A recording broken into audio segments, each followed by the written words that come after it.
خاوند اور بیوی کا رشتہ یہ تمام رشتوں میں سب سے اہم رشتہ ہے، سب سے بڑا رشتہ ہے، سب سے بنیادی رشتہ ہے۔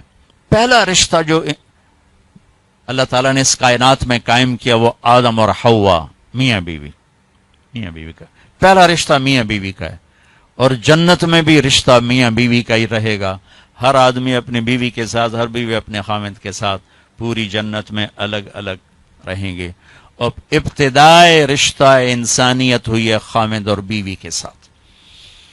آدم علیہ السلام کو پہلے پیدا کیا، ایک پیغام دیا کہ کائنات کا نظام مرد کے گرد گھومے گا، عورت کے گرد نہیں۔ مرد الرجال قوامون علی النساء کا مطلب ہے کہ کائناتی نظام اللہ نے مردوں کے سپرد کیا ہے، اس کو چلائیں گے، یہ چل، عورت اس کی معاون بنے گی، مددگار بنے گی۔ اس لیے آدم علیہ السلام کو پہلے وجود بخش، ان کا پتلا بنایا، وہ پڑا رہا، وہ خشک ہو گیا، پھر اس میں روح ڈالی، پھر ان کو کپڑے پہنائے، پھر ان کو جنت میں ڈالا۔ اللہ نے اسی طرح حوا کا پتلا بھی بنا دینا تھا، ساتھ ہی ایک گارے کی ڈھیری بنا دیتے تو حوا کا پتلا بھی۔ اب خیال فرمائیں کہ اللہ نے عورت کو پہلے دن سے بے پرد نہیں رکھا، پہلے دن سے بے پرد نہیں رکھا۔ اللہ تعالیٰ کے ایک ڈھیری ساتھ حوا کی بناتے تو وہ کیا مسئلہ تھا، فرشتے ہی ہیں اور تو کوئی ہے نہیں، اور اللہ تعالیٰ ایک ڈھیری بنا کے چل بھائی آدم بن گیا، چل بھائی ہوں حوا بھی بنا دے، وہ بھی بن جاندی، دونوں ہی پڑے ہوتے۔ نہیں، ایسا نہیں کیا ہے، حوا کی ڈھیری نہیں بنائی، حوا کے پتلے کو بے پرد نہیں رکھا، آدم کو سلایا، آنکھ کھلی تو پہلو میں حوا کو بٹھایا ہوا تھا، پورے لباس، پوری زیب و زینت کے ساتھ۔ تو آدم علیہ السلام کہنے لگے یہ کون ہے؟ کہ یہ تیری بیوی ہے، تیری زندگی کی ساتھی۔ اور عجب بات بتا، جنت جیسی نعمت کے باوجود آدم علیہ السلام جنت میں اداس رہتے تھے۔ ماں جی آئی تو اب بیدا دل لگا، نہیں تو جنت میں بھی اداس رہتے تھے۔ تو اللہ تعالیٰ نے نکاح پڑھایا،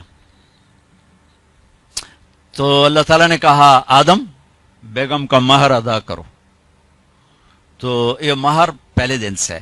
مہر کیا چیز ہے؟ کسی کی بیٹی کی قیمت نہیں، وہ جو مالدار گھرانے کی بچی ہو یا کسی جھوپڑے کی بچی ہو، مہر کسی کی بیٹی کی قیمت نہیں ہوتا۔ تھوڑا رکھو یا ساری دنیا سونا بنا کے مہر بنا دو، ایک بال کی بھی قیمت نہیں۔ مہر ایک علامت ہے، ایک علامت ہے کہ آج کے بعد اس لڑکی کا خرچہ یہ لڑکا اٹھائے گا، جب تک وہ زندہ اور یہ نکاح قائم ہے، یہ خرچہ خاوند قوامون علی النساء، گھر کا نظام مرد چلائے گا۔ عورت گھر میں بیٹھے گی، نسل کو تیار کرے گی، تربیت کرے گی، ایک خوبصورت نسل اگلی نسل کو دے کے دنیا سے جائے گی۔ بہت بڑی جاب ہے ہماری عورت کی۔ تو اللہ نے کہا مہر ادا کرو۔ کہا جی کیا ادا کروں؟ تو کتنا سونا چاندی تھا؟ تو اللہ تعالیٰ کہتا 10 من سونا انہوں چاہ کے دے۔ تو میرے رب نے کہا آدم تیری نسل میں میرے محبوب آنے والے ہیں، ان پر ایک دفعہ درود پڑھ دے، یہ تیری بیگم کا مہر ہے۔ ابھی آپ کا تو تذکرہ ہی کوئی نہیں ہے، سوائے اللہ کے کسی کو نہیں پتا کہ میں کس کو بھیجنے والا ہوں اور کیا کرنے والا ہوں ان کے لیے۔ لیکن آدم علیہ السلام کو اشارہ کر دیا کہ تیری نسل میں میرا محبوب آئے گا، تو اس پہ ایک دفعہ درود پڑھ بھائی، یہ تیری بیگم کا مہر ہے۔ یہ انسانیت کا پہلا رشتہ ہے۔ والدین کے حقوق کے لیے چند آیات، اولاد کے حقوق کے لیے چند آیات، بہن بھائیوں کے حقوق کے لیے چند آیات ہیں، خاوند بیوی کے لیے سینکڑوں آیات۔ پوری سورت اتری ہے، سورہ طلاق، پوری سورت، سورہ نساء، سورہ طلاق، سورہ مائدہ میں، سورہ بقرہ میں، سورہ آل عمران میں اللہ نے سینکڑوں آیات اتاری کہ یہ رشتہ باقی رہے، کیونکہ اس میں کمزوری ہے۔ اہمیت کے باوجود اس میں ایک کمزوری ہے کہ ایک بول پہ ٹوٹ جاتا ہے، باقی رشتہ ٹوٹتا نہیں۔ میں اپنی ماں کا فرما بردار ہوں یا نافرمان ہوں، ماں بیٹے کا رشتہ نہیں ٹوٹتا۔ باپ کا باغی ہوں یا باپ کا خدمت گزار ہوں، یہ رشتہ نہیں ٹوٹتا۔ بھائی سے لڑا ہوا ہوں یا صلح ہے، یہ رشتہ نہیں ٹوٹتا۔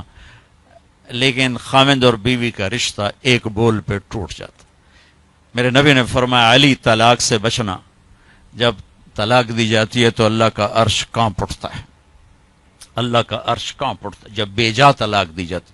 ضرورت کے تحت تو طلاق رکھی گئی، لیکن جیسے آج کل کی طلاقیں ہو رہی تو اللہ کا عرش کانپ اٹھتا. میں اسلام آباد سے آ رہا ہوں سے، تو وہاں ایک بچی ملی مجھے، کہا کہ مجھے طلاق ہو گئی کہ سسرال والوں کا تیرے ابے گڈی تو دیتی کو نہیں، چل واپس. اور خود وہ ڈاکٹر ہے جی، طلاق ہو گئی. تو اس طرح جب ظلم و ستم ہوتا ہے تو پھر اللہ کا عرش کانپ اٹھتا ہے.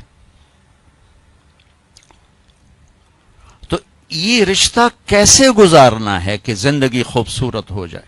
چونکہ میری بات سن لیں غور سے، آپ مالدار لوگ بیٹھے ہیں، پیسے سے آپ زندگی کو خوبصورت نہیں بنا سکتے. گھر خوبصورت بنا سکتے ہیں، گاڑی خوبصورت لے سکتے ہیں، زیور خوبصورت خرید سکتے ہیں. زندگی کی خوبصورتی کا تعلق ان چیزوں سے نہیں ہے. زندگی کی خوبصورتی صرف میرے نبی کی غلامی میں ہے.